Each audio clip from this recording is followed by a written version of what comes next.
Saksakallan gunarnavasya Vande Guru Sri Charanarvindam.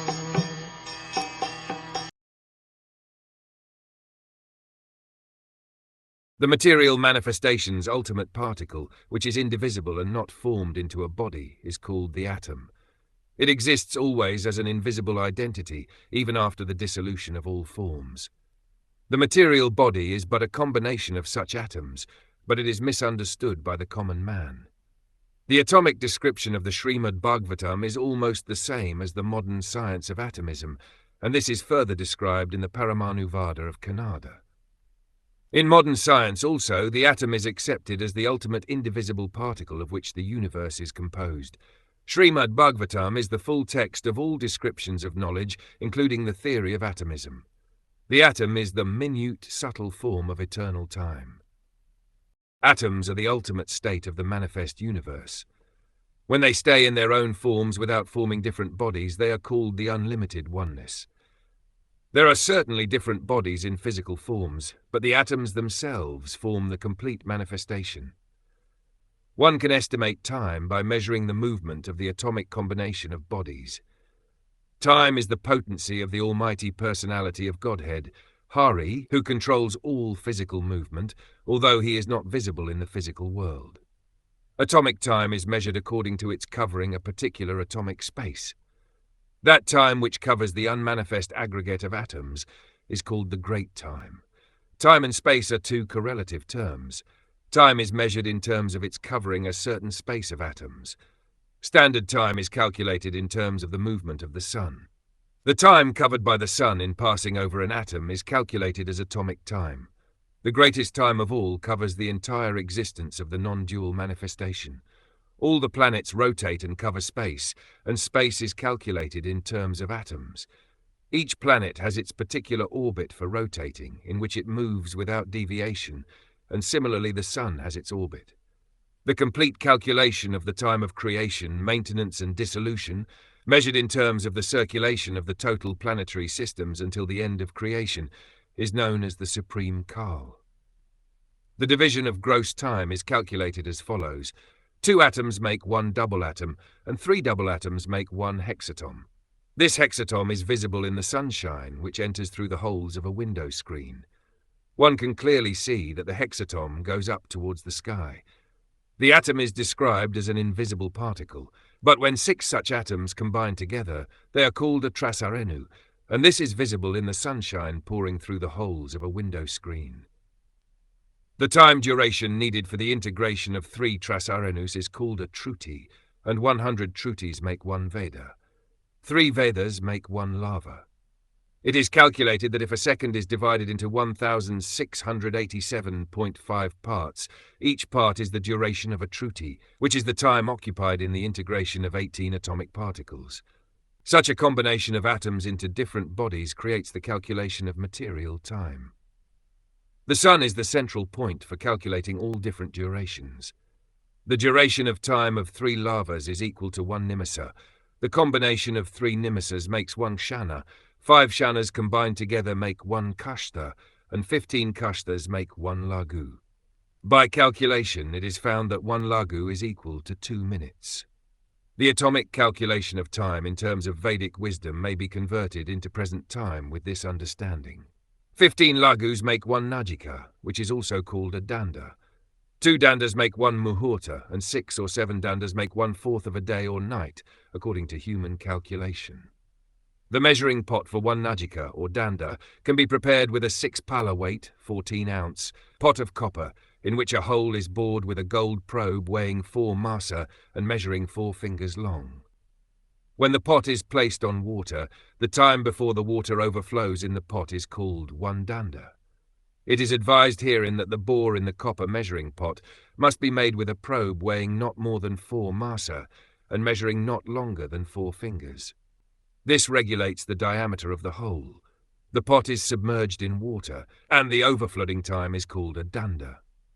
This is another way of measuring the duration of a danda, just as time is measured by sand in a glass. It appears that in the days of Vedic civilization there was no dearth of knowledge in physics, chemistry, or higher mathematics. Measurements were calculated in different ways, as simply as could be done. It is calculated that there are 4 praharas, which are also called yamas, in the day and 4 in the night of the human being. Similarly, 15 days and nights are a fortnight, and there are 2 fortnights, white and black, in a month. The aggregate of 2 fortnights is 1 month, and that period is 1 complete day and night for the Pita planets. 2 of such months comprise 1 season, and 6 months comprise 1 complete movement of the sun from south to north. 2 solar movements make 1 day and night of the demigods, and that combination of day and night is 1 complete calendar year for the human being. The human being has a duration of life of 100 years. Influential stars, planets, luminaries and atoms all over the universe are rotating in their respective orbits under the direction of the Supreme, represented by eternal Kal. In the Brahm Samhita it is stated that the sun is the eye of the Supreme, and it rotates in its particular orbit of time. Similarly, beginning from the sun down to the atom, all bodies are under the influence of the Kal Chakra, or the orbit of eternal time, and each of them has a scheduled orbital time of 1 samvatsara. There are 5 different names for the orbits of the sun, moon, stars and luminaries in the firmament, and they each have their own samvatsara. The subject matters of physics, chemistry, mathematics, astronomy, time and space dealt with in the above verses of Srimad Bhagwatam are certainly very interesting to students of the particular subject, but as far as we are concerned, we cannot explain them very thoroughly in terms of technical knowledge. The subject is summarized by the statement that above all, the different branches of knowledge is the supreme control of Kal, the plenary representation of the Supreme Personality of Godhead. Nothing exists without him, and therefore everything, however wonderful it may appear to our meager knowledge, is but the work of the magical wand of the Supreme Lord. As far as time is concerned, we beg to subjoin herewith a table of timings in terms of the modern clock. 1 Trut 8, 13,500 second. 1 Ved 8, 135 second. 1 Lava 8, 45 second. 1 Nimesa 8, 15 second. 1 Kshana 8, 5 second. 1 Kashta 8 seconds. 1 Lagu 2 minutes. 1 Danda 30 minutes. 1 Prahara 3 hours. 1 day 12 hours. 1 night 12 hours. 1 Paksa 15 days. 2 Paksas comprise 1 month, and 12 months comprise 1 calendar year or 1 full orbit of the sun. A human being is expected to live up to 100 years.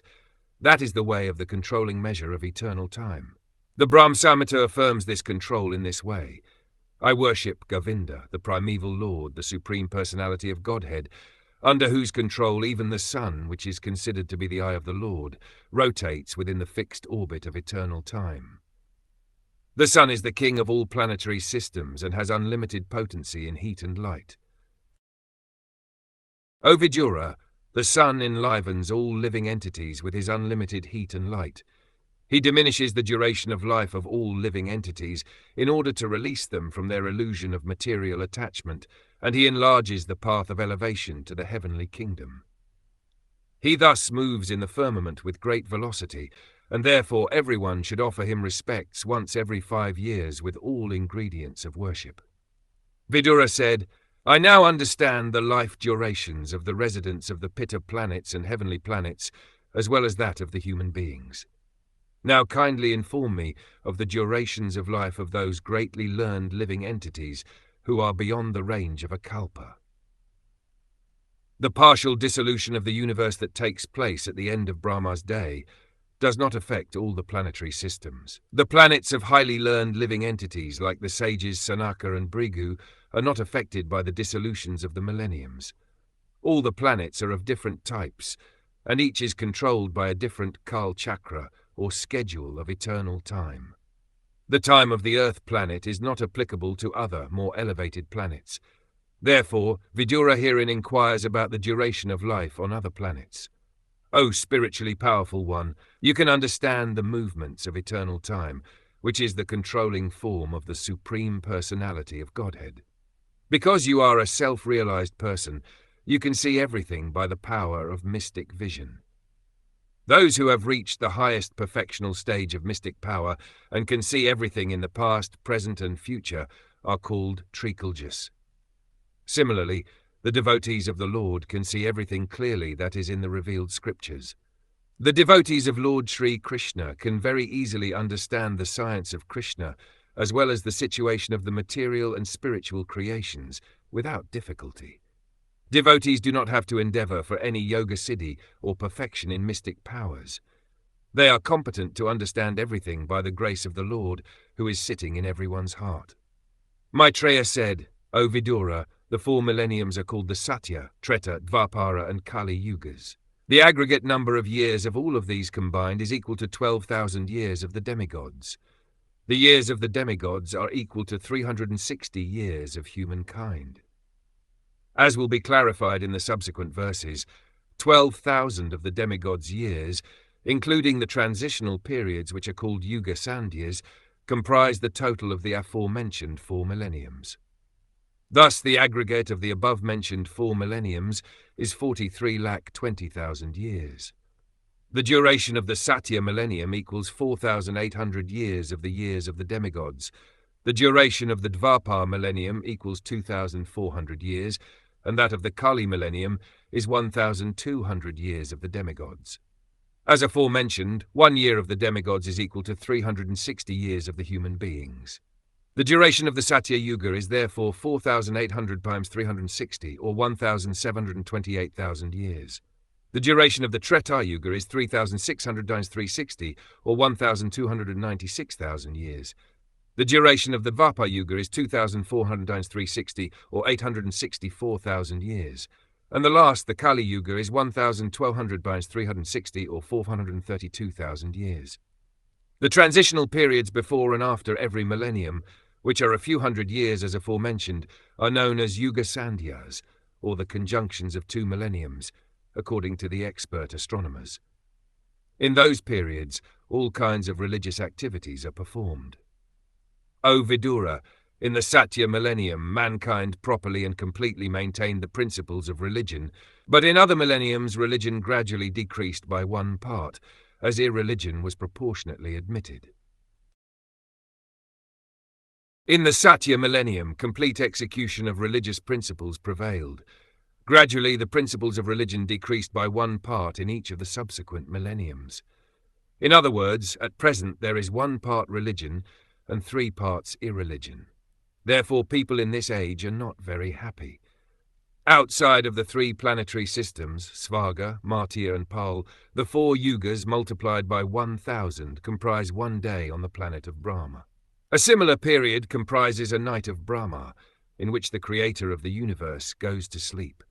When Brahma goes to sleep in his nighttime, the 3 planetary systems below Brahmloka are all submerged in the water of devastation. In his sleeping condition, Brahma dreams about the Garbhodakashi Vishnu and takes instruction from the Lord for the rehabilitation of the devastated area of space. After the end of Brahma's night, the creation of the 3 worlds begins again in the daytime of Brahma, and they continue to exist through the life durations of 14 consecutive Manus, or fathers of mankind. At the end of the life of each Manu, there are shorter dissolutions also. Each and every Manu enjoys a life of a little more than 71 sets of 4 millenniums. The duration of life of a Manu comprises 71 sets of 4 millenniums, as described in the Vishnu Puran. The duration of life of 1 Manu is about 8,52,000 years in the calculation of the demigods, or in the calculation of human beings, 306,720,000 years. After the dissolution of each and every Manu, the next Manu comes in order, along with his descendants, who rule over the different planets. But the 7 famous sages and demigods like Indra and their followers, such as the Gandharvas, all appear simultaneously with Manu. There are 14 Manus in 1 day of Brahma, and each of them has different descendants. In the creation, during Brahma's day, the 3 planetary systems, Svarga, Martya and Patal, revolve, and the inhabitants, including the lower animals, human beings, demigods and pittas, appear and disappear in terms of their fruitive activities. In each and every change of Manu, the Supreme Personality of Godhead appears by manifesting his internal potency in different incarnations, as Manu and others. Thus he maintains the universe by discovered power. At the end of the day, under the insignificant portion of the mode of darkness, the powerful manifestation of the universe merges in the darkness of night. By the influence of eternal time, the innumerable living entities remain merged in that dissolution, and everything is silent. This verse is an explanation of the night of Brahma, which is the effect of the influence of time in touch with an insignificant portion of the modes of material nature in darkness. The dissolution of the three worlds is effected by the incarnation of darkness, Rudra, represented by the fire of eternal time, which blazes over the three worlds. These three worlds are known as Bhu, Bhuva and Sva, Patal, Martya and Svarga. The innumerable living entities merge into that dissolution, which appears to be the dropping of the curtain of the scene of the Supreme Lord's energy, and so everything becomes silent. When the night of Brahma ensues, all the three worlds are out of sight, and the sun and the moon are without glare, just as in the due course of an ordinary night. It is understood that the glare of the sun and moon disappear from the sphere of the three worlds, but the sun and the moon themselves do not vanish. They appear in the remaining portion of the universe, which is beyond the sphere of the three worlds. The portion in dissolution remains without sun rays or moon glow. It all remains dark and full of water, and there are indefatigable winds, as explained in the following verses. The devastation takes place due to the fire emanating from the mouth of Sankarshan, and thus great sages like Phrigu and other inhabitants of Mahaloka transport themselves to Janloka, being distressed by the warmth of the blazing fire which rages through the three worlds below. At the beginning of the devastation, all the seas overflow, and hurricane winds blow very violently. Thus the waves of the seas become ferocious, and in no time at all the three worlds are full of water. It is said that the blazing fire from the mouth of Sankarsana rages for 100 years of the demigods, or 36,000 human years. Then for another 36,000 years there are torrents of rain, accompanied by violent winds and waves, and the seas and oceans overflow. These reactions of worlds. People forget all these devastations of the worlds and think themselves happy in the material progress of civilization. This is called Maya, or that which is not. The Supreme Lord, the personality of Godhead, lies down in the water on the seat of Ananta, with his eyes closed, and the inhabitants of the Janloka planets offer their glorious prayers unto the Lord with folded hands. We should not understand the sleeping condition of the Lord to be the same as our sleep. Here the word Yoga Nidra is specifically mentioned, which indicates that the Lord's sleeping condition is also a manifestation of his internal potency. Whenever the word yoga is used, it should be understood to refer to that which is transcendental. In the transcendental stage, all activities are always present, and they are glorified by prayers of great sages like Phrigu. Thus, the process of the exhaustion of the duration of life exists for every one of the living beings, including Lord Brahma. One's life endures for only 100 years in terms of the times in the different planets. Every living being lives for 100 years in terms of the times in different planets for different entities. These 100 years of life are not equal in every case. The longest duration of 100 years belongs to Brahma, but although the life of Brahma is very long, it expires in the course of time. Brahma is also afraid of his death, and thus he performs devotional service to the Lord, just to release himself from the clutches of illusory energy. Animals, of course, have no sense of responsibility, but even humans who have developed a sense of responsibility while away their valuable time without engaging in devotional service to the Lord, they live merrily, unafraid of impending death. This is the madness of human society. The madman has no responsibility in life. Similarly, a human being who does not develop a sense of responsibility before he dies is no better than the madman who tries to enjoy material life very happily without concern for the future. It is necessary that every human being be responsible in preparing himself for the next life, even if he has a duration of life like that of Brahma, the greatest of all living creatures within the universe. The 100 years of Brahma's life are divided into two parts, the first half and the second half. The first half of the duration of Brahma's life is already over, and the second half is now current. The duration of 100 years in the life of Brahma has already been discussed in many places in this work, and it is described in Bhagavad Gita also. 50 years of the life of Brahma are already over, and 50 years are yet to be completed. Then, for Brahma also, death is inevitable. In the beginning of the first half of Brahma's life, there was a millennium called Brahma Kalpa, wherein Lord Brahma appeared. The birth of the Vedas was simultaneous with Brahma's birth. According to Padma Puran, in 30 days of Brahma many kalpas take place, such as the Varaha Kalpa and Pitra Kalpa. 30 days make 1 month of Brahma, beginning from the full moon to the disappearance of the moon. 12 such months complete 1 year, and 50 years complete 1 parada, or 1/2 the duration of the life of Brahma. The Shvetavara appearance of the Lord is the first birthday of Brahma. The birth date of Brahma is in the month of March, according to Hindu astronomical calculation. This statement is reproduced from the explanation of Srila Vishwanath Chakravarti Thakur. The millennium which followed the first Brahma millennium is known as the Padma Kalpa, because in that millennium the universal lotus flower grew out of the navel reservoir of water of the personality of Godhead, Hari. The millennium following the Brahma Kalpa is known as the Padma Kalpa, because the universal lotus grows in that millennium. The Padma Kalpa is also called the Pitra Kalpa in certain Purans. O descendant of Bharata, the first millennium in the second half of the life of Brahma is also known as the Vaha millennium, because the personality of Godhead appeared in that millennium as the Hog incarnation. The different millenniums known as the Brahma, Padma and Varaha Kalpas appear a little puzzling for the layman. There are some scholars who think these Kalpas to be one and the same.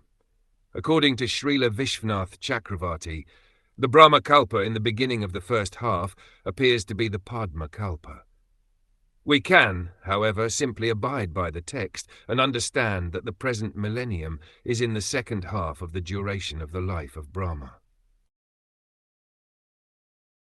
The duration of the 2 parts of Brahma's life, as above mentioned, is calculated to be equal to 1 nimisa, less than a second, for the Supreme Personality of Godhead, who is unchanging and unlimited, and is the cause of all causes of the universe.